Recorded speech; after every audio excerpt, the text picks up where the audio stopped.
The Hill has been nonstop this week with House Republican leader Speaker Mike Johnson at the center of it all. He has proposed 4 funding bills that would provide foreign aid to countries like Israel, Ukraine, and Taiwan, a move that he previously opposed when he was first elected Speaker, and now his fellow MAGA colleagues are quite upset.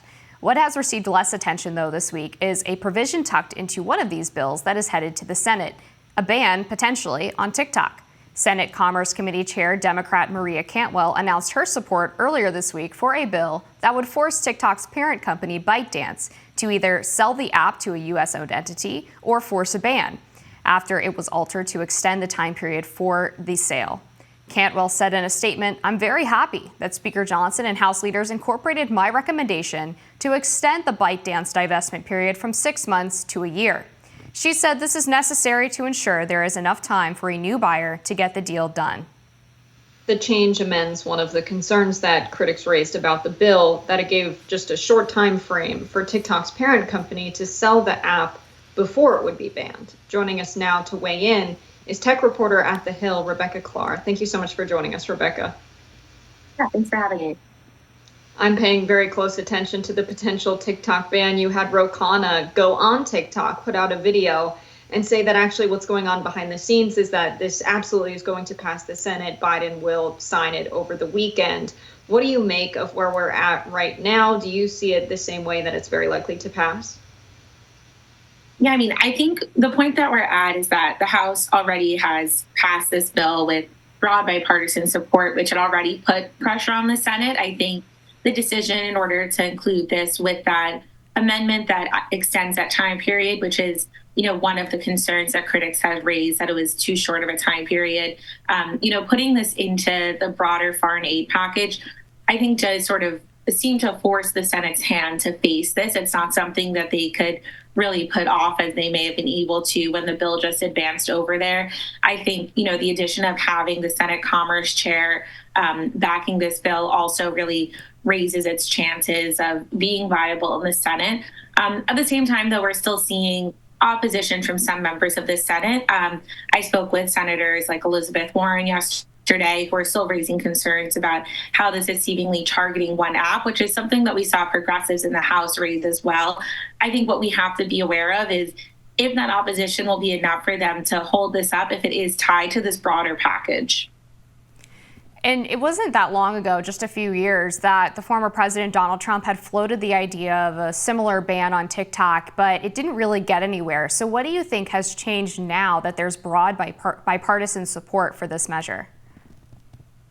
Yeah, I think what's happened in the years since is that TikTok has grown in popularity. More and more people have been using it.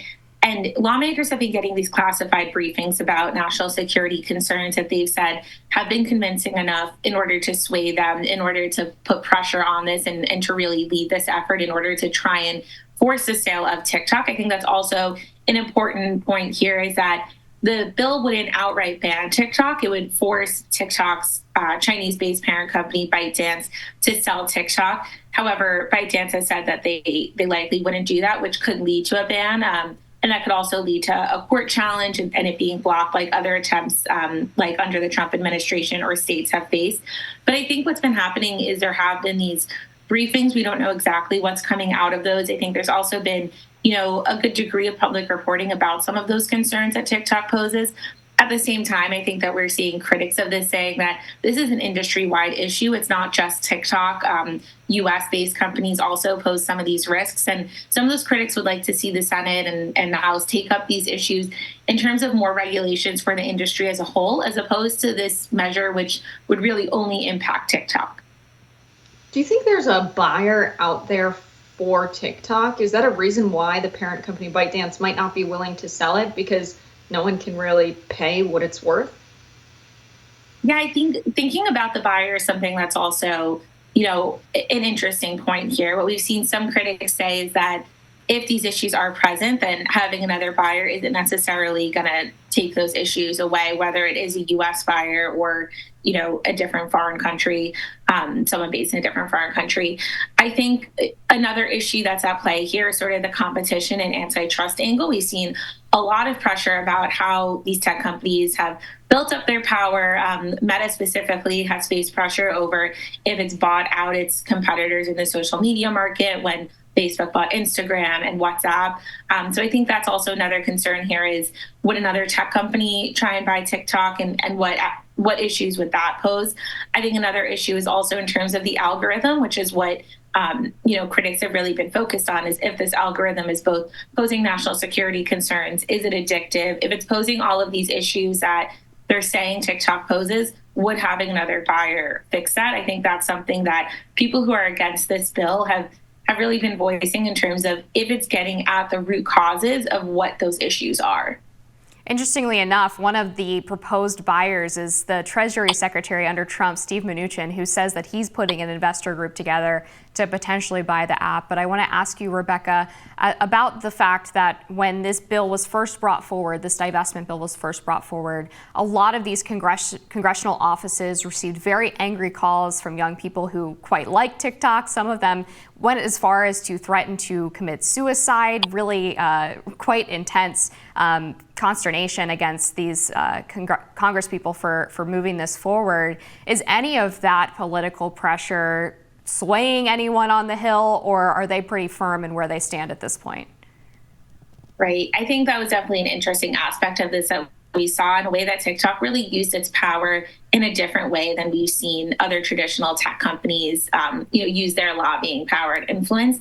I think to a degree, on the day that the House voted, as well as when the committee voted on pushing this forward, it seemed like some of those efforts almost backfired. We heard lawmakers say that this mass push of notifications that TikTok sent users and compelling users to reach out to them was another reason that shows why they're so concerned about how the reach of TikTok could impact users, in a crisis, especially if it does have these national security threats that they've been raising.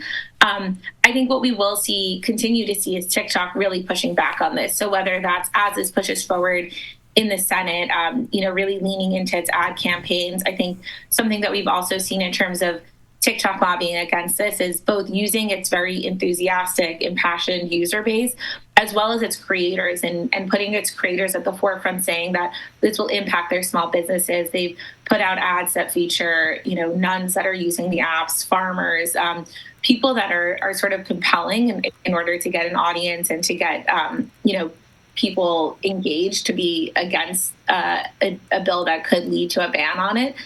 So I think that's a unique perspective that TikTok has here, is how strong its base supportive users are in terms of how much they do seem to love this app, and really leaning into that in order to engage with lawmakers about this, especially lawmakers that I think to a degree, may not be as familiar with the app as a lot of the younger users are. Really quickly, from your perspective, do you see any other apps stepping in and offering the same functionality that TikTok offers currently if TikTok were to be banned? I think that we've seen a lot of social media companies try and catch up with TikTok in recent years and really lean into that short form video content. We've seen Instagram lean into Reels, Snapchat. A lot of these companies have launched sort of a clone type app to rival TikTok, and they don't seem to have had as much success. I think that's also another thing that could impact this on a competition stage, is if limiting TikTok's power, would that lead other companies to just grow even further in this space? But something that I've also been hearing from experts is that social media users, especially the young users that have really grown to use this app most, and that it's most popular with, they're going to find an app to gather on and to use both for entertainment, as well as, people have been using this app to build small businesses, to organize politically, and to take all those types of actions, and the reasons that they're so passionate about keeping it. So, it's likely that they would find some other app to grow and to connect on if TikTok were to be taken out of the picture. But even if this is passes and is signed into law by Biden, I think we could expect a long court challenge to be in play here too. I'm just hopeful at the end of this we get Vine back. But Rebecca, thanks so much for joining us this morning on The Hill's Rising. Thank you so much.